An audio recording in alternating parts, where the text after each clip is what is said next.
Why do you want to be mayor, and what was the deciding factor for you to run? First of all, thanks for coming and sitting down with me. I really appreciate it. Dallas is a great city. I've enjoyed working here my whole life. I've enjoyed living here my whole life. I've enjoyed working on some other civic activities, and it's just more community service. It's a way to give back to the city, help work on the city. And did you have like a decision, a moment where you say, yeah, I have to do this?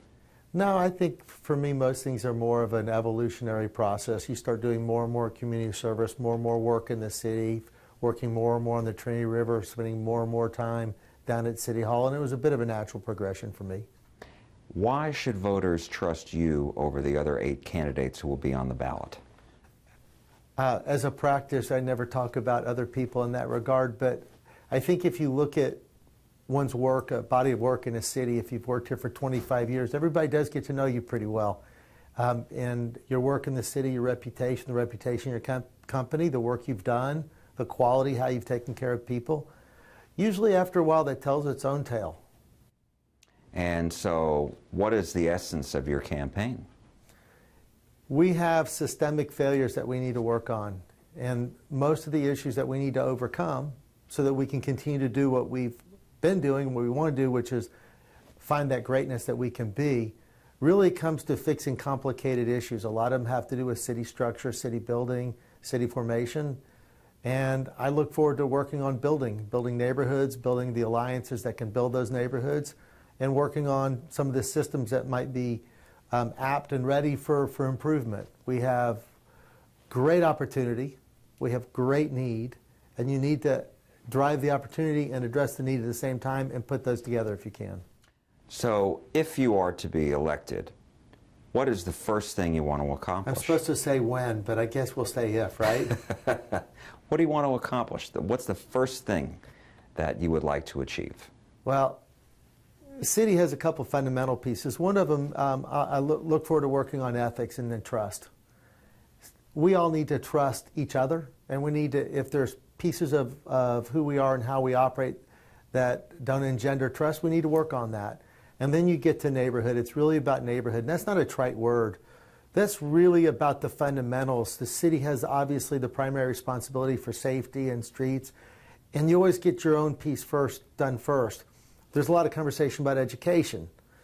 But again, if we have kids that are going into schools coming out of a toxic environment, and the toxic environment is responsibility of the city, we take care of our basics. So there's a lot of conversation about basics, but really means is working on the fabric of cities. The city is a fabric of neighborhoods, and the ties that bind, and we need to work on those. And the ties that bind can be a park that ties neighborhoods together, and it can also be improved infrastructure to tie us together.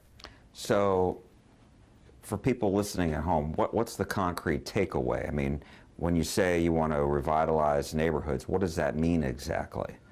Yeah, and so each neighborhood has its authentic self. It has its vibe, it has its ethos, it has what makes it special, and there's no generic answer. What you really want is a sequence of neighborhoods.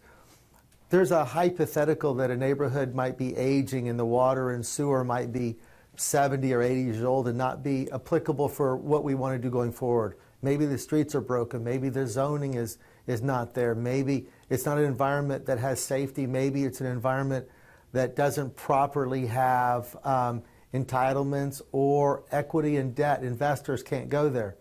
These really aren't hypotheticals. That's what I walked into the design district. So take that as an example. You go and rebuild neighborhoods one at a time that they can become who they are and what they should be, whether it's a residential neighborhood, an entertainment neighborhood, a mix of the two, office. That's the fabric of a city. The more diverse a city, the healthier the fabric of the city neighborhoods, the more successful a city is going to be in recruiting talent.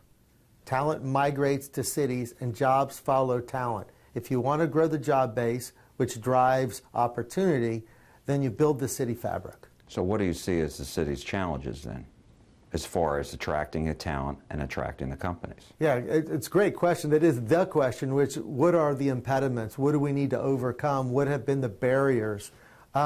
Frequently, you have jurisdictional entities that aren't in full concert with each other, whether it's housing working with transportation. If you have housing without access, And transportation can mean public transportation. It can mean roads. It's the big issue that's kept us, that's limited us.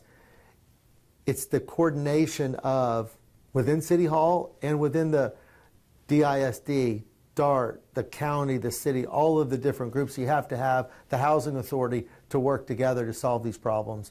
It's a lot of what I've done in the past, whether you talk about what I did in the design district or building the Great Trinity Park, working on that for the city, which again is the Corps of Engineers, the city. It's getting the different pieces together in the complex pattern that makes them work. What do you see as your other top priorities aside from neighborhoods and then what you were just discussing? Yeah, we talked about ethics. We'll talk about that. Obviously, the safety, we've mentioned that twice. We really need to drive safety. We really need to improve that. And that's an equation of not just... You're talking about police officers? Police, yes. Yes, we need to support the police better. We need more police officers, and we need to look at the leadership structure that they have and whether that's really supporting them. And then you build. I think you not just build bridges out of barriers, which is what we're talking about with the Trinity Park, but you have to build an infrastructure for tomorrow. We have to build today with almost a sense of urgency because we have a high growth coming, we have a need base there, and we need to build this fabric. I want to go back to public safety for a second and police. Do you think they just had a salary increase across the board. Right. Do you think they need to be paid more? Yeah, and that's a great question. If you look at a compensation study, and if you look at the whole compensation study, not just starting pay, but if you look at healthcare, if you look at the pension fund, that's how you must look at it because that's how anybody's going to look at it as their total package. And you compare that to neighboring places and just do a market study, it would show that we are underpaying if you look at it as a total compensation package. And people take jobs because they feel appreciated, respected. That's also why they stay. We've had an enormous amount of attrition. They feel they have great leadership and pay. It isn't just pay. There's a quality piece of the equation that gets overlooked. Do we support them? Do we appreciate them? Do we respect them? Do they know they're respected? And what do you think the answer is? I think not as much as they should be. When you and I walk through an airport and we see someone in the airport in military fatigues, we always say the same thing. Thank you for your service. It just says a level of respect and appreciation. I don't think we're showing that to our police. I don't think we show it in a lot of ways that needs to be improved that are controllable. And these aren't dollar sign issues. This is respect and appreciation. And part of that is giving them the resources they need to do a very difficult job. Anybody who puts on a bulletproof vest every morning to go to work has a very difficult job. Not giving enough officers isn't giving them support. Just on the pay issue, the city already spends, I think, 2/3 of its budget on public safety. So if officers need to be paid more, need more compensation, and the city needs to hire more, that's going to cost a lot of money. Where do you get that money from? That is the same math. I'm with you on that one, right. Where's it going to come from? You have to have a balanced budget. You have two pieces, or a couple ways to look at it. Are you going to reallocate? How do you prioritize? And can you grow the economy? Inevitably, because that's a reoccurring revenue stream, you have to grow the economy. You have to know how to build businesses, how to support businesses, how to recruit businesses to grow the economy. Because at the end of the day, if you don't do that, you can only mix and match so much. So on a sustainable basis, you cannot reallocate enough. You have to grow the engine. Another big issue, certainly we're seeing that in the state legislature this session, is property tax reform. And so my question is, what guarantees can you give voters that when they look at their property taxes, they're not going to go through the roof if you're mayor? Right. Guarantees are hard. The question is, how are you going to do it? Do you intend to raise property taxes? Absolutely not. Do we need to get public safety correct? First things first. Absolutely. How do you balance a budget? A lot of that's priorities. What can you cut? How do you allocate? How do you grow the pie? I do believe that cities ought to have the ability to tax according to their needs. Then I wanted to ask you about just the campaign and how much money you've been able to raise, and do you have any endorsements that you think speaks to your campaign? Well, the first and most endorsement is my wife, and I'm hoping she doesn't pull that one back, because that's the endorsement I can't lose. Yeah, I think the funnest part of the endorsements for me isn't that there's a headliner. It's two things. One was the diversity of the endorsements across the spectrum, because this isn't a council race. This is a citywide, and you want to have a spread. And the other part was the endorsements from some of the past senior leadership.